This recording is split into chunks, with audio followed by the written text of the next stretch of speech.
Mubarak. Assalamu alaikum yan garin nan ku zo wani bako ne ya sauka. Ni ne ɗan Damu Magori.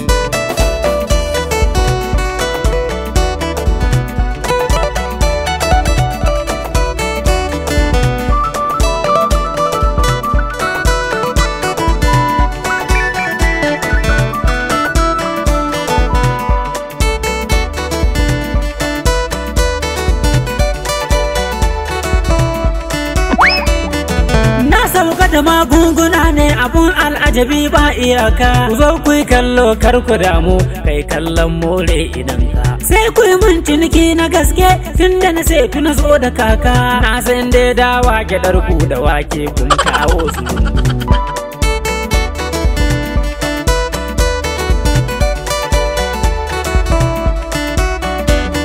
Magori muna lalata maraba tilas ne miya ma maraba. Ba shakka a cikin garin nan akwai matsaloli ba na yau ba. To matsala karshen ki ta zo kin yi gamo da ubanki babba. In dai fannin magani ne ko sauro ba zai haye ba.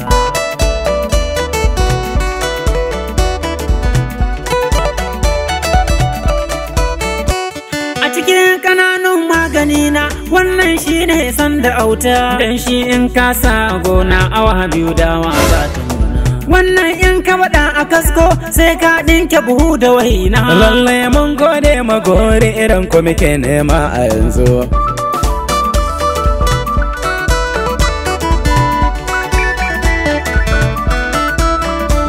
Kai na taɓa tonar rijiya ni kaɗai da tago ta gaba 30. Kwana na 70 a kogo da fatar mai sanai sai da alallaka ta yi kwai a aljihu na kafin na lura. Ran da ta zo yin kyankyasa ne na ce mata ni yau za na sauka.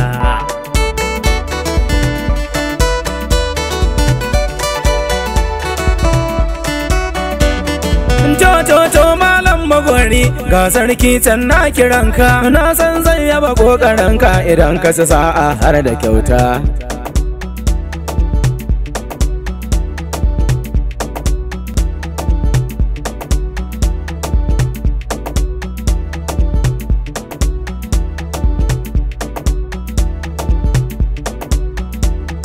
Wannan bako ne na samu mai alkhairi ba iyaka.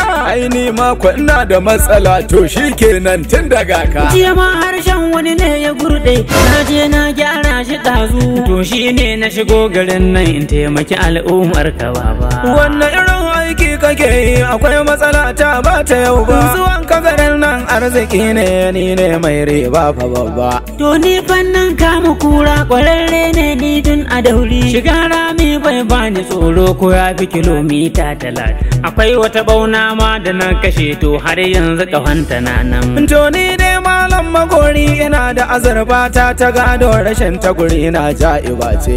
To amma ta faɗa riziya dan Allah a ciro ta yanzu.